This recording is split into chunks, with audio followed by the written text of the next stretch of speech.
Oh hey, this is Glenn Woods and Keith Herbrand again, the Pottery Boys. Hello there.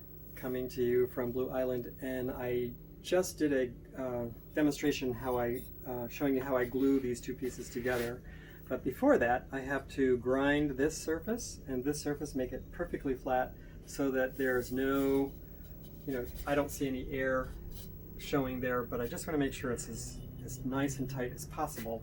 So we use a diamond disc here, and this we get from a business that is currently running away from the fires in California. But it's SlickFoot.com is where you go, and they've got a double-sided grinding disc. This is the coarse side, this is a fine side, and it just fits right on your bat tins. So it's actually really nice. That's SlickFoot.com. You want to always flood the surface with water, and if you want to get a little closer, I'm just going to push this down. It's really important not to push hard because number one, you'll knock the diamonds off, and number two, if this grinding edge catches this edge, it'll push the piece over, and it'll serious thing. Not only could it destroy the entire piece, but it rounds this corner. We want a nice sharp corner. So I'm going to turn the wheel off, put it down, and this is going to be loud, but then we let it go around about 10 or 20 times.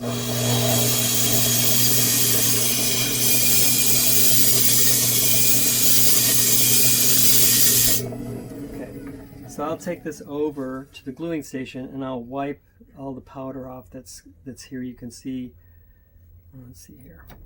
If I wipe a clean finger on here, you should see all that powder. It's right there. So now we're going to do the same thing to the riser. If you get a real close look at this, I flattened this when I threw it, but you can see there's still, it's not super flat, and there's some grooves to it. So I'm going to flood this with water again. Always important to keep it flooded with water. I'm going to start with it off.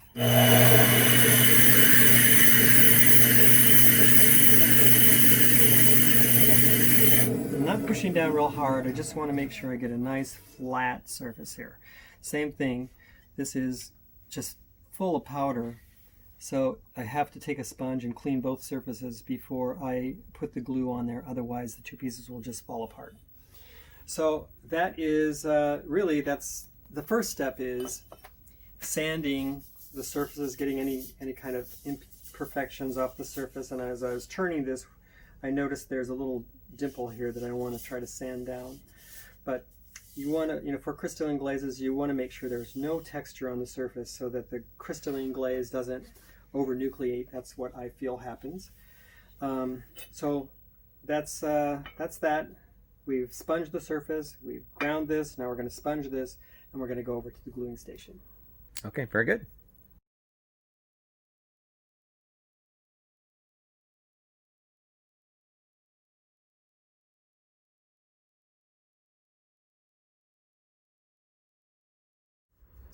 Oh hey, this is Glenn Woods and Keith Herbrand. Hi all. We're the Pottery Boys, and we're coming to you from Blue Island this morning. Thought we would just take a little time to talk to you about how we prepare our pieces for glazing. We've already sanded these pieces down. They're pretty smooth anyway, but we want to take any kind of imperfection off the surface. And then we sponge them down to take away any kind of dust basically from the sanding. And we also grind the bottom, and we grind the top of this. This is a riser and catch tray. And a lot of people, Keith did a demonstration on how to throw the risers. A lot of people will throw the riser and the catch tray separately, which really works well, but this is our preferred method. And so I'm going to just show you how we attach this piece. We're going to put it on here. About as this fires, glaze is very fluid. About 10% of the glaze will roll off this piece and into this catch tray, and hopefully we've made the catch tray large enough that it'll catch all the glaze that flows off, but not so large that we can't get to the part here where the two pieces come together. And does this have to be the same clay body? Actually, we use the same clay body, but William Schran, I believe, uses a different kind of clay body, and which really makes a lot of sense. If this riser shrinks at a different rate than the piece itself, there's a lot more tension between the two pieces, and they remove a little easier. We use this material that we mix up. It's 50% EPK and 50% alumina hydrate, If I'm going to error, I'm going to add more alumina than EPK. And then what I do is I'll mix that up with some yellow wood glue until it gets to the consistency of a very loose peanut butter. Okay, so I put a bead on here, and then I smooth it out. This is a tip that Holly McKean from Canada gave us, and it really is great.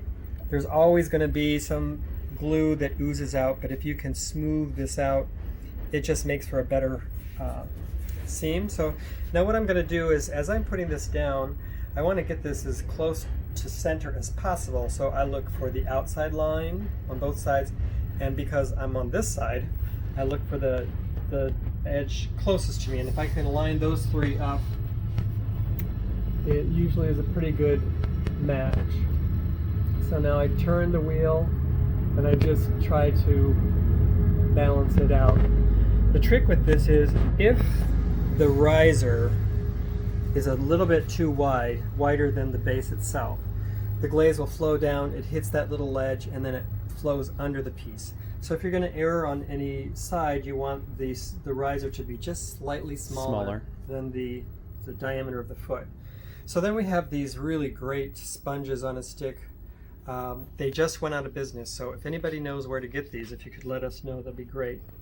I get it wet, dampish, and then as the piece is going around, I'm going to twist this sponge to move the material away from the piece.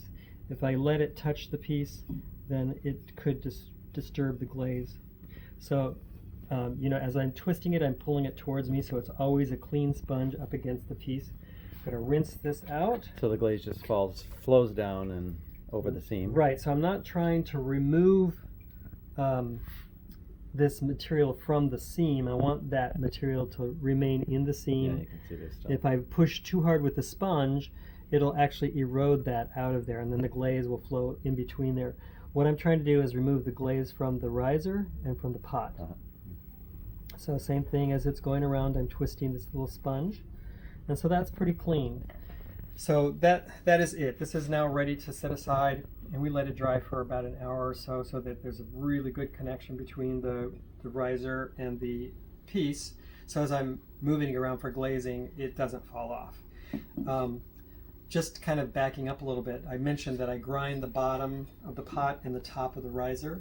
If you do not remove all the dust that's left behind after you've ground that little powder that's left behind, once you use this separator, put that glue on there, you put the two pieces together and you think you're good. But if there's any powder left between those two spaces, it acts as a release agent, and the two pieces just fall apart as you're glazing. And I've watched people lose pots in buckets of glaze because they're holding it by the riser, and at a certain point, once it's dry enough, it should hold up to that. But oftentimes, if there's too much powder left between these two pieces, it'll just fall right off. It releases. Yeah.